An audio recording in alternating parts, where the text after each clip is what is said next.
Hello. Over the next few minutes, we are going to um, review in detail some probabilistic models that have to do with phenotypes and genotypes.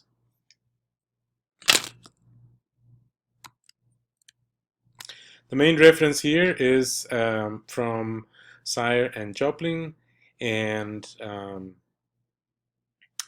the first thing we invoke here is that the nucleus of the cell contains chromosomes that are made of DNA and also made out of proteins.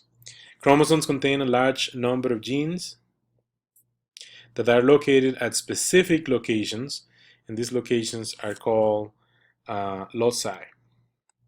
Each gene has a specific locus or location. Humans have 23 pairs of chromosomes, and some of the examples we'll discuss next have to do with peas. And peas have 7 pairs of chromosomes. Mendel used peas to systematically perform experiments that were yielding better understanding, shedding some light into the transmission of information from one generation to the next generation. We're going to think of chromosomes as a strand of beads and the genes as the beads. A gene contains information about a specific trait, for example, the color in pea plants, or the color of the coat of a mouse. So based on the appearance is going to be considered phenotype, the phenotype.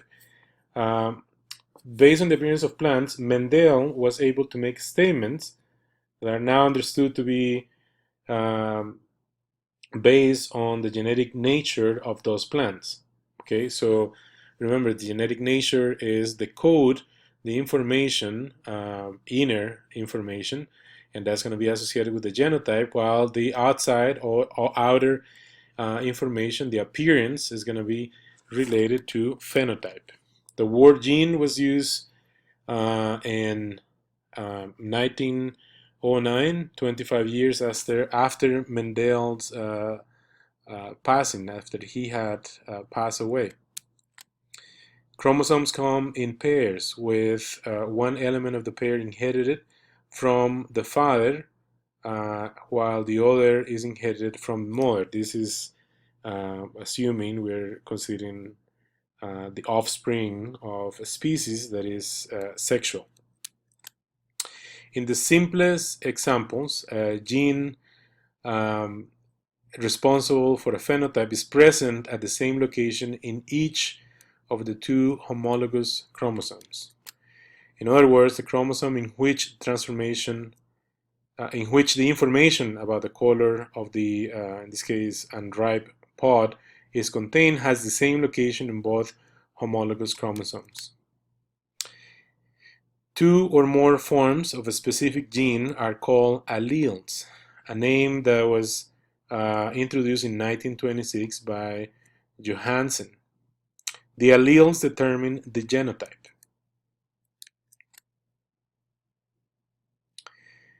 Now, let's consider the color of a pea pod. The gene responsible for the color in peas has two alleles, green, one that is green, one that is yellow, one responsible for the color green, and one responsible for the color yellow.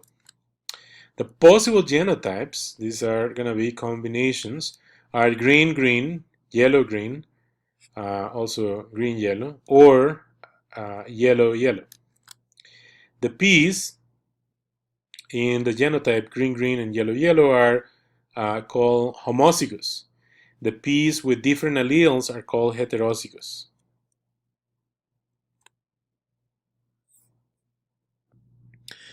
Depending which color is dominant, the genotype determines the phenotype.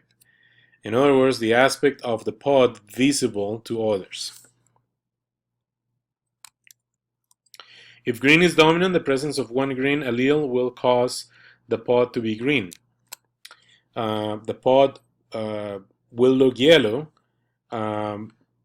for when both alleles are yellow, because assuming that green is dominant, then yellow is non-dominant, which is also called recessive. So here's an illustration. We have heterozygous genotypes, one green, one yellow, and then homozygous genotypes, one green, green of the same color, or one yellow, yellow, also the same color. The phenotypes are those traits that are displayed, and if we assume that green is dominant, the possible phenotypes with this heterozygous genotype is green. With this genotype would be green, and with this homozygous yellow-yellow, the phenotype will be yellow. Determination of which allele is transferred to the offspring from the father and from the mother is made independently and at random, that is, with no preference. Okay, so you may remember that in our previous lecture, we had also made use, when discussing some of the basic calculations of probability, we had made use of an assumption of independence, which is by no means a weak assumption. This is a strong assumption. And also the randomness here with no preference is what was previously referred as equally likely, okay? No preference. So this is related to a very typical tool in basic probability, introductory probability, in which we refer to a very basic random experiment, that of being a coin with two sides, and such that if the coin is fair, that means that it's equally likely, that notion of no preference, to for one side to come up when flipping this coin. So a fair coin model can be used to calculate the probabilities of different genotypes and phenotypes depending on the nature of the parents, whether the parents are heterozygous or homozygous. Genes with two different alleles will be treated as fair coins. You can also think of this as the coin being a chip with two sides, each side having a different color. Each side of the coin will represent an allele. In genetics, it's common to represent one allele with the lowercase version of a letter and the other allele with the uppercase. Usually the uppercase is represented dominant allele.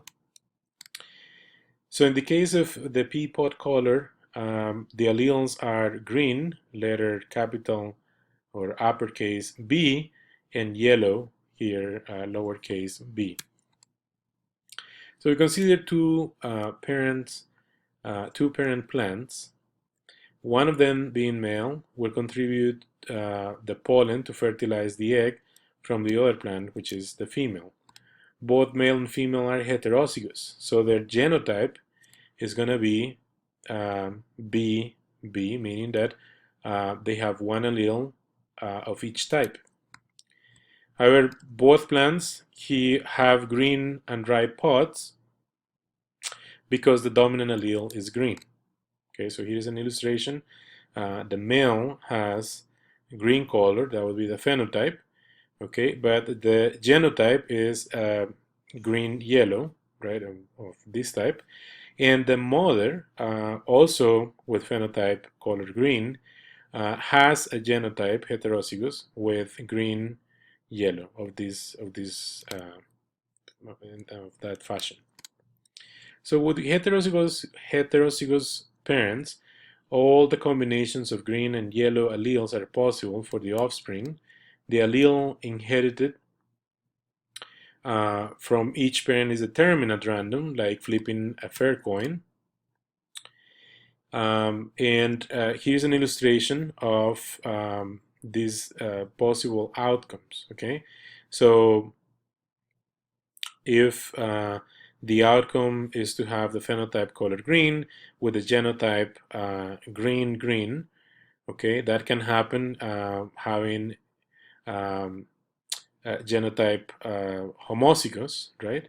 And such that one allele coupled from the female green and allele coupled from the male is also green.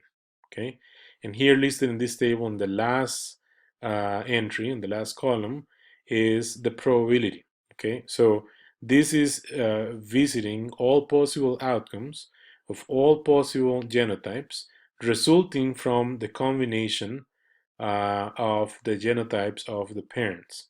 Okay, and since there are four possible outcomes, then each of them, assuming with the assumption of independence and fairness, fair coin model, then each of them has probability a chance of 1 out of 4 of coming up. It is clear why the probability of an offspring from heterozygous parents showing the recessive trait is 1/4. When both parents are heterozygous, the probability of the offspring showing the dominant trait is 3/4. I mean, that's something we can see here. The probability of being green, having the phenotype green, is 1/4 plus 1/4 plus 1/4 is 3/4.